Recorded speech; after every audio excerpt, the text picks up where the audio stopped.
መጽሐፍ እያነበብኩ ስለ አንጾኪያና ስለ ኢየሩሳሌም ቤተክርስቲያን እያነበብኩ ነበርና የነ ጳውሎስ ትጋት የነ ባርናባስ ትጋት እየገረመኝ ነበር።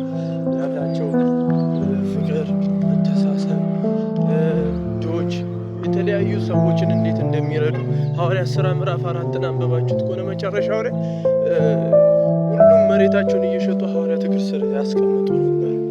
ከዛስ ሐዋርያት ደግሞ ይዘውት አይደለም የሚሄዱት ወይ ይዘውት አይደለም ያስቀምጡት ወይ ደግሞ የሆነ ማስቀመጫ ቦታ ላይ አይደለም ያስቀምጡት። የሚገርማችሁ ነገር እና የገረመኝ ሁሉም እንደሚገባው ይሰጡት ነበር፣ ያከፋፈሉት ነበር።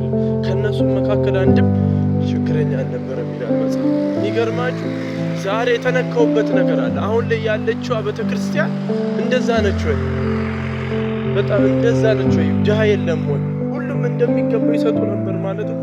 የሚመጣው እንዳለ ፓኬጅ ሁሉ መሬት ሸጦ፣ ባርናባስ እንኳን መሬት ሸጦ ነው ሐዋርያትን የተከተላቸው።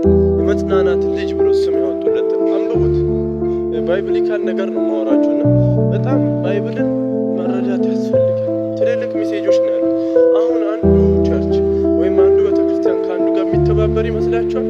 ሁሉም የግሉ የተለያየ ስም ኖሮ የሚገርማችሁ በእነ ጳውሎስ ግን አንጾኪያ ቤተክርስቲያን ከተባለች አንጾኪያ ከተማ ላይ ያለች፣ ኢየሩሳሌም ላይ ያለችው ኢየሩሳሌም ላይ ነች። የሚገርመው ግን በዚህ ጊዜ በዚህ ዓለም ላይ ሰው የራሱ ጎራ ፈጥሮ የትኛው ኢየሱስ እስከሚሰበክ ግራ እስከሚገባን ድረስ ሼና ማህንት እውነት በዚህ ጊዜ መንቃት ይሆንላቸው፣ የትውልድ ማየት ይሆንለት፣ የእግዚአብሔርን ቃል መረዳት ይሆንለት። እንዲህ ጎራ ፈጥረን የሆነ ነገር ፈጥረን እንድንኖር አይደለም ኢየሱስ የጠራን፣ በህብረት እንድንኖር። መሰረታችን ደግሞ የቤተክርስቲያን እኛ ነን። ቤተክርስቲያን እኛ ነን። በሐዋርያትና በነቢያት መሰረት የታነጻችሁ ይላል መጽሐፍ። ልክ በሌለው ፍቅር ምን በሉ ተዋደዱ ይላል። እኛ ነን ቸርች። ራሳችን ደግሞ ራሱ ደግሞ የናዝሬቱ ኢየሱስ ክርስቶስ ነው። አረ ወገኖቼ እንንቃ። መንቃት ያለብን ጊዜ ነው።